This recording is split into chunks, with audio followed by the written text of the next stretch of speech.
Hi everyone, this is a quick video to show you what you missed if you weren't in class on Wednesday, February 12th.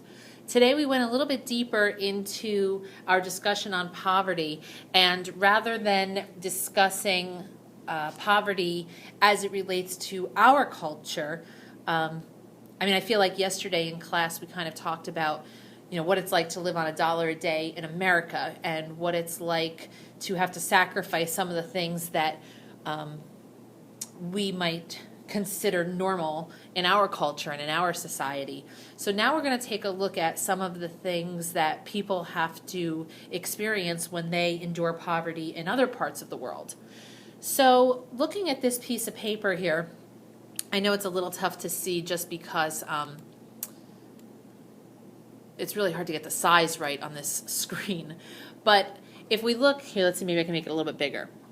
Yeah, there we go, that helps a little bit.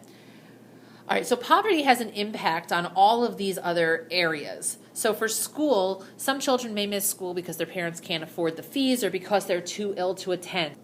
So it could be financial reasons or it could be sickness. Girls' education. Girls are often prevented from going to school as they may be needed to help out at home. So it could be financial. Or sometimes parents do not think education is important for girls. So it could even just be a cultural thing. When we say not enough money, we mean that people who have no work, and people who are unable to sell what they grow for a fair price, we're going to talk about that later, they can't earn enough to pay for their basic needs, such as food, clothing, and shelter.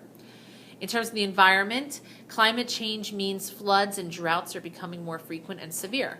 Poor people are becoming more vulnerable to their impact because they can't grow the crops they need to survive. In terms of illnesses, people have illnesses such as diarrhea and malaria, which could easily be prevented or be less serious if they had better medicine and health care. A lot of people in class chuckled because of the diarrhea piece, but really when it comes down to it, diarrhea is the effect of poor nutrition and dehydration. And if you don't have clean water, and if you don't have proper foods, and if you don't have health care, diarrhea could be deadly. And actually the number of deaths that result from diarrhea is pretty startling.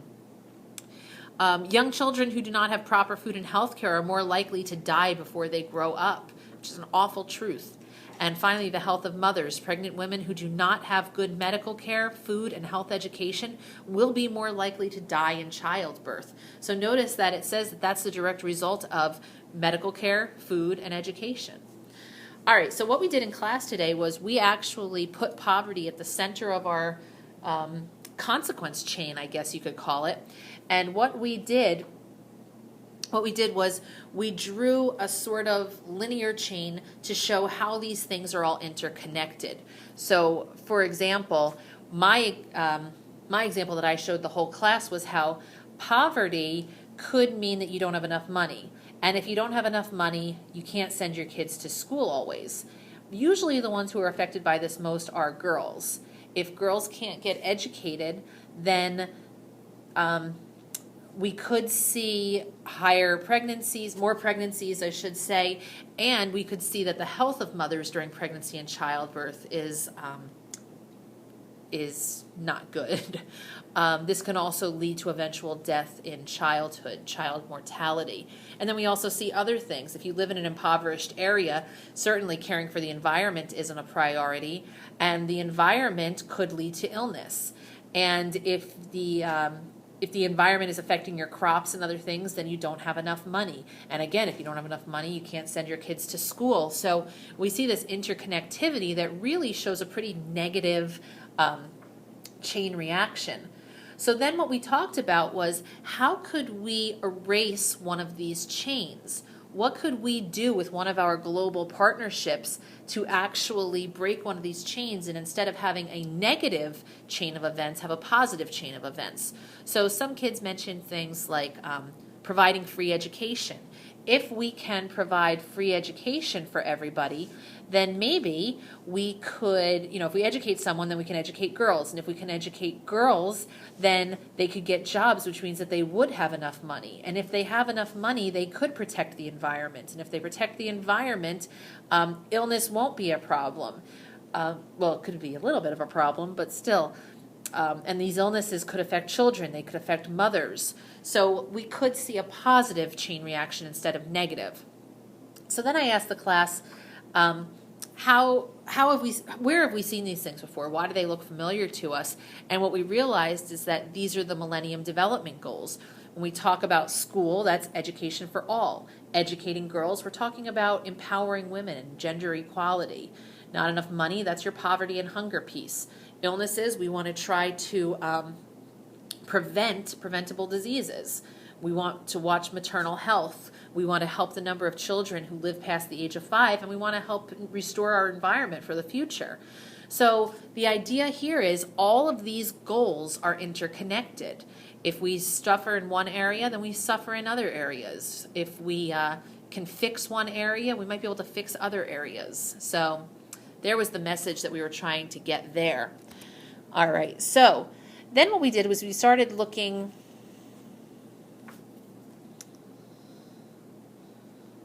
Let's discard those changes. I'm not sure what that means. All right, so then we looked at this paper, and you might have seen this in your email. I emailed this to everyone. But what we're going to do is every time we talk about an Millennium Development Goal, we're going to discuss a few infographics. We're going to analyze infographics to make sense of the topic. So what I did here is I found 3 infographics about poverty, global poverty particularly. Now, I give multiple ways to access this information. Like I said, I'm going to email it to you, and then each, let's mark this up a little bit, each infographic has a URL that you can click on, a hyperlink that you can click on. Or, if you don't want to do it that way, you could click on this thing, which is known as a Furly. And what a Furly is it's a way to, let me turn off my drawing tool for a second. A Furly enables you to look at multiple web pages from one link. So the reason why I did that is because the URL for the Furly is much shorter than the URL for each individual website. So you can see there's a taskbar up on top here, and you can just click to scroll through the different infographics that I'm asking you to look at. And the last thing that I provide for you to access this information is a QR code. This right here, this little barcode in the corner, that's a QR code. Now, if you have an iPad with a camera or an iPhone or any smartphone with a camera, you can download a free QR reader. And what that will do is if you scan with that app, if you scan that QR code that I have there, it will actually take you to that same Furly that you can access by either clicking here on the actual URL or typing in the URL. And if you look, like I said, this URL here for the Furly, which gives you access to both, or all 3 infographics rather, that URL is a lot easier to type in than all 3 longer URLs. All right, so I'm going to pause for just a second here. And I'm back. All right, I saw a disruption coming to the door, and I wanted to turn them away before they messed everything up. All right, so I'm going to go to this Furly, and we're going to take a look at this first infographic. And what we decided as a class was that this infographic was actually pretty ineffective. We didn't really care for it. But the one piece that we did like was this graphic right here in the top left-hand corner, this graphic of the Earth. And what we said we liked about it is that it's actually a pie chart over the image of an Earth.